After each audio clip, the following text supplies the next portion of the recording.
Even ang doktor nga nagkuha sa kanang mga stapler bitaw sa ulo. Siya man pud akong doktor sa regional ba. Iyaw kong kanang gikamay kay bitong even siya di sa kapanimala bitaw nga mabuhi pa ko. Unsa ang imong bation kung naanad ka sa kinabuhi, diin imong mabuhat tanan nimong gusto? Aduna kay plano para sa imong kaugmaon apan kalit lang moabot ang biggest twist sa imong kinabuhi tungod sa usa ka dakong pagsulay nga wala nimo gilauman. January 2018, 21 anyos ni atong tuiga si Patrick Allen Aspiliaga, taga-Tagum City, Davao del Norte, sa dihang nakasinati kini og brain aneurysm nga miresulta sa hemorrhage hangtod nga nahibal-an niining aduna di ay kini arteriovenous malformation kon AVM o ang abnormal tangled sa blood vessels sa utok. Dinhi nagsugod ang dakong challenge sa iyang kinabuhi. Actually, ako nagpa-check up jud. Lang dito nga that day, next week ato enrollment na sa USEP ato nga time. And pagka Friday ato lang jud kay nga ato nahitabo. And diretso na, tuloy-tuloy na pag-abot na og regional or DRMC, gitubo din ko. Intubated dayon, ginapump na dayon ko, di-pump ko mga for 2 days, grabe kanang hand pump ra pa jud wala tong wala bitaw tong ventilator, mga kuan ba. Grabe it was kanang kuan jud kay siya kanang yung mag-ingon gud tong mga tao, kanang mga friends bitaw na ako makabisit, magtanaw sa kuha kay murag wala jud pag-asa bitaw. Murag gamay tikang jud ato ba murag wala na. November 2019, sa dihang gipailawom si Patrick Allen sa gamma knife treatment, ang pinaka-safe nga procedure nga pwede himuon, diin halos 1 million pesos ang ilang nagasto. Bisan pa man ang Ginoo gamhanan nga mao'y nag-provide sa tanan nilang panginahanglan. Ang sitwasyon may resulta sa dakong kausaban sa kinabuhi ni Patrick Allen. Diin daghan na og mga butang nga iyang mabuhat kaniadto apan karon limitado na human nagbaton og immobility ang lower part sa wala nga bahin sa iyang lawas. But grabe ang after effects bitaw kanang aftershock bitaw ato day. Ako na kay syempre when the time goes by a lot of things naman jud nga nag-change sa akong life jud syempre from physically able to kanang hindi na siya able bitaw to do all the things nga akong gusto. Daghan jud kay siya kabuguan and kana siya nag-cause siya nga ang mga akong gusto, syempre hindi siya mabuhat na. Just like mga rides. Hilig mo na ako sa before nito bus ako, hilig ko mag-travel, magsakasakag mga bukid.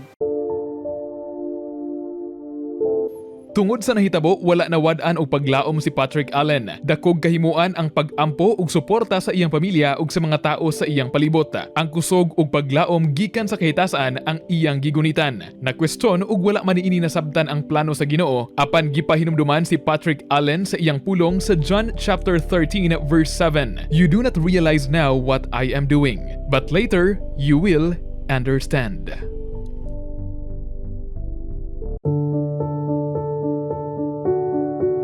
Well, sa Ginoo yun, makaingon jud ko nga lahi ra jud. I believe katong nga time is it may causes me nga murag maluya, ma-down ko, but ni-remind ko ni Lord jud nga kanang pwede kay basi din no og tungod ato. Diba? Makay mo karon is kanang mas naging closer me kay Lord, not just in me but even to my family because they see how great bitaw jud si Lord sa akong life that time. Mayon ko nga nag-deeper jud siya akong relationship. Siguro na ako nasakit o kanang normal na akong life basig wata ba no wala na ako di asaya wala ako nag-serve siya kay syempre nadala na ako sa kalibutan na bitaw mo nang kayon ko nga kanang despite sa ingani akong situation is grasya na yun sa Ginoo di ba. I believe all ato ang gusto mo sa kalibutan is malangit di ba. We have to have salvation is mo na yung purpose no mo na yung purpose Lord. As long as I have deeper relationship sa imo, then be it. Matod sa University of Michigan Health, Michigan Medicine, less than 1% lamang sa populasyon ang posibleng maapektuhan sa AVM, diin kini mas common sa mga lalaki.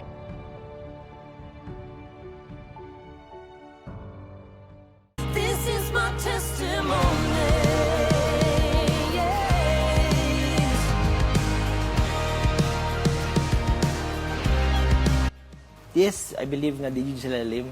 Di jud siya basta-basta nga mamaagi na in an instant from that how physically able you are then at ng kakaingana. And even sa mga ingana is that just don't stop. Just keep moving, just keep believing na jud nga God is preparing something great sa imong life. Despite man sa kanang kayong karon sa situation nga ni pag-asa ana bitaw But always have that heart, bitaw ka ng, balag may pag-asa, nabito si Lord sa ko, despite, and also know your purpose. Kung lisod mo na, kung wala ka ba yung purpose, and you suffer this kind of illness, wala ba, basig, di na ka ganan na buhi siguro, murag, makuha na ka. But when we know that, diba, atong purpose is to serve God, and even, diba, to be a man example here on earth, diba, siyang glory, is ka na, matagaan yung kaganadugang ako, nakanang encouragement sa September 2020, sa dihang migraduar si Patrick Allen sa kursong Bachelor of Science in Agriculture, major in Crop Science. Ug tungod sa COVID-19 pandemic, pabor sa Ginoo nga nahimong online ang seremonya. Niadto lamang usab Marso 2022 sa dihang na-hire si Patrick Allen sa government office, particular na sa Department of Information and Communications Technology kundi ICT isip Planning Officer 1. Samtang aktibo usab karon si Patrick Allen sa mga aktibidad sa simbahan. Ang iyang testimonya sa kadaugan pagpamatuod sa pulong ug saad sa Ginoo nga bisan sa unsa mang pagsulay ug bisan sa pinakalisod nga sitwasyon dili gyud kaniya biyaan. Sa Hebrews chapter 13 verse 5 ang Ginoo miingon, I will never leave you nor forsake you. Alang sa DXDC Holy Week Special, Radyoman Kirby Manzon, Tatak Arman.